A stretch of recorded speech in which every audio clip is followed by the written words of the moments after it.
Welcome back to Basic Biostatistics 2 and to model number 8. In this model I'm going to show you how to run multiple linear regression models and how to interpret the results. As you remember from the previous model, we tried to predict the level of cholesterol based on the age of the dwarfs.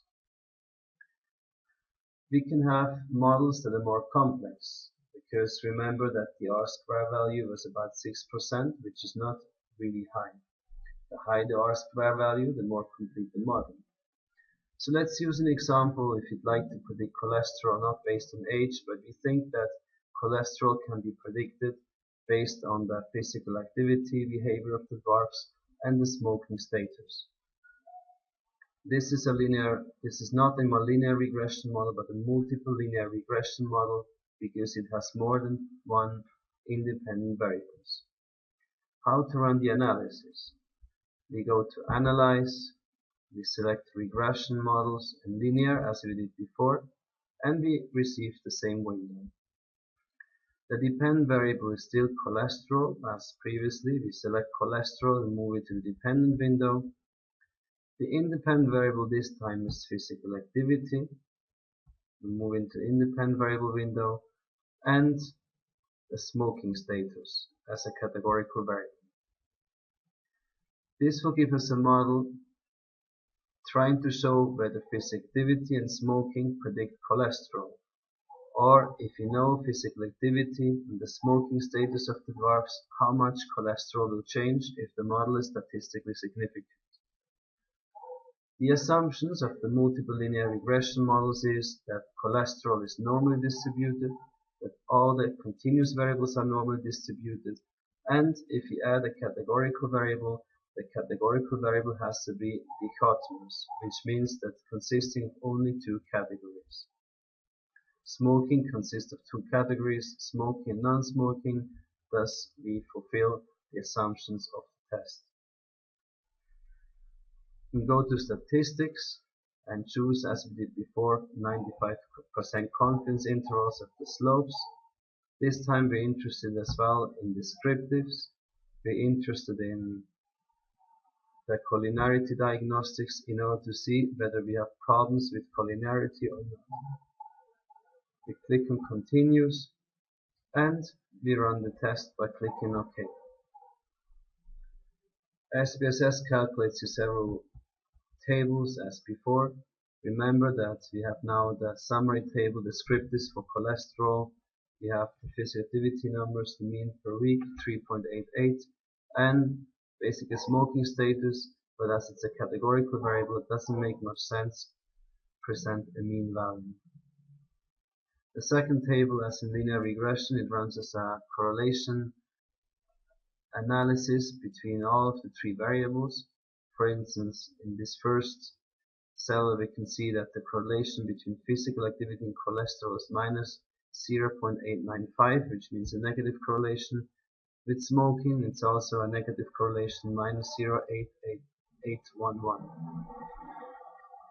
This tells us more or less as a glimpse which variables probably are statistically significantly related with the outcome variable, which is cholesterol.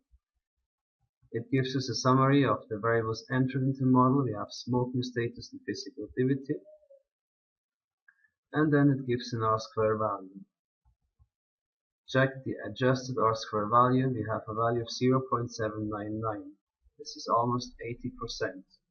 This means that 80% of the variation in cholesterol are due to physical activity and the smoking status, the two independent variables in the model. This is a high adjusted R-square value, tells us the model is rather complete. The next table, the ANOVA, tells us how efficient the model is. The higher the F value, the more efficient the model is. In this case, we have an F value of 118 with a p-value of less than 0.05. This means we have a statistically significant model. The two variables explain the changes in cholesterol. And as the value is rather high, we can assume that it's an efficient model. Nevertheless, in order to know what is more efficient, what is less efficient, we need to construct different models and to compare the F value and the adjusted R-square value to end up with the best model. Then we have the second last table is the table with the coefficient of the regression model. We have the constant 7.086, and then we have the slope for physical activity, which is numbers per week, 30 minutes daily. The slope or the steepness for physical activity in respect cholesterol adjusted for smoking is minus 0.386. This means if physical activity increases, cholesterol decreases. We have the standard error for that slope, the t-value and the p-value. The p-value is less than 0.05. This means that we have a statistically significant slope, which means that physical activity is related to cholesterol, changes in cholesterol. It gives us the 95% confidence interval of the slope, which is from minus 0.4 to minus 0.3. This means that in worst case, the correlation or the slope is between minus 0.3 and minus 0.43. If you check if smoking status is significantly related with cholesterol, we see that actually it's not. The p-value is bigger than 0.05. The smoking status is not related or does not predict cholesterol level. This means that basically smoking is not really needed in the model because it doesn't explain the outcome variable. And we could run a new model eliminating smoking status and adding another variable to see whether we can improve the R-squared, adjusted, and the F-value.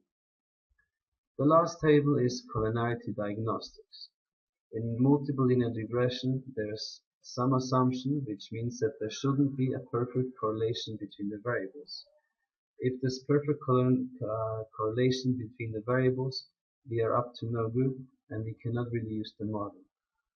How to know what is a perfect correlation or which is acceptable correlation? This you can find out by checking the eigenvalue and the condition index. If several variables have eigenvalues close to 0, we have a problem with correlation. We have only one value which is close to 0.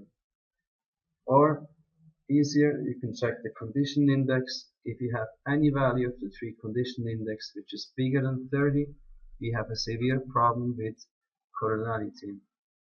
And in that case, we cannot use the model and we have to find a better or different model.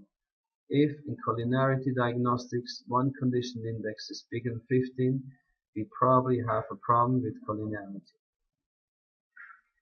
Good. This is the first model we tried. I already mentioned that in order to know which is better models, more efficient, more complete, we usually check the R-square values and the F values of the ANOVA model. We found out that smoking is not really related with cholesterol, thus we can exclude from the model and see whether including a variable will improve the model. I'm going to close this window. Remember that the F value is 118 and the R-square value was close to 80%.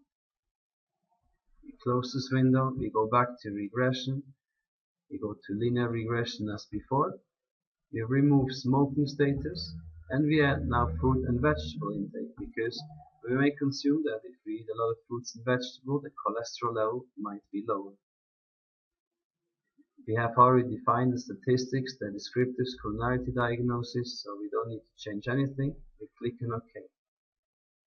We have a new table with the descriptive statistics as before, with the mean value at this time of fruit and vegetable consumption is 3.58 times per week, which is rather high. We have the correlation table between the variables. We can see that between fruit and vegetable there's a negative correlation, a rather high correlation of minus 0.93. We also see that the correlation in the p-value is statistically significant. It's 0.000 between cholesterol and fruit and vegetables intake. We got the variables and the model. We have now fruit and vegetable consumption and physical activity. And then we come to the tables which tell us how complete and how efficient the model is. Have a look at the results of the adjusted R-square value. We have now an adjusted R-square value of 0.918, which is about 92%. This is a very complete model. is close to 100%, the more complete the model. And this is higher than the previous model, which had a R-square value and adjusted R-square value of about 80%. The ANOVA value, the F value in the previous model was 118. It now increased to 333, which is higher than the previous model, which means we have a more efficient model than the previous one. It's more efficient probably because both independent variables are related with the outcome variable, as we most likely will see further down. The model is still statistically significant, as we see in the p-value. The coefficient tells us that physical activity is still statistically significantly related with cholesterol.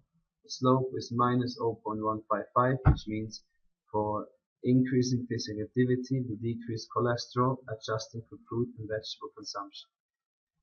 But also fruit and vegetable consumption is related. The slope is minus 0.253, negatively related. The more consumption of fruits and vegetables, the lower the cholesterol level, and the variable is statistically significant. Thus we found a better model explaining the changes in cholesterol. What remains is to find out whether we have problems with collinearity. So we go to the collinearity diagnostics and we see that we have none of the condition index is higher than 15 or 30. So we have no problem with collinearity, and we conclude that we found a very complete model, a very efficient model with physical activity and fruit and vegetable intake explaining the changes in cholesterol very well. Now you could continue to find better and better model by including variables or excluding variables. Basically, if a variable is statistically significantly related with the independent variable, the model most likely improves. This has to be manual. You have to add one variable at a time, exclude one variable at a time. Thus, don't use stepwise regression model, because stepwise regression model maybe will miss important changes. Stepwise regression considers changes in F values, so only checks the efficiency, not the completeness. Sometimes you find a model which is very complete, but maybe has a little less efficiency than other models. You in the end decide which of the models to select. You try to maximize, you try to get the most complete model and the most efficient model. But sometimes the most efficient model is not the most complete. Sometimes the most complete model is not the most efficient model. Generally, the more variable you include, the more complete the model will be. But it doesn't mean it's very efficient. This is why you basically have to find out by excluding including variables that make some sense into the model and see what will be the best model you can find. I hope you enjoyed these lectures, that you understand now how to run multiple linear regression models and how to interpret the results of the model. Once you're familiar with it and if you're comfortable, please do the quiz, but before the deadlines, do the exercises, and any problem you have, you can always contact me. I hope you have a great day, and I'm going to see you on model number 9. Bye bye.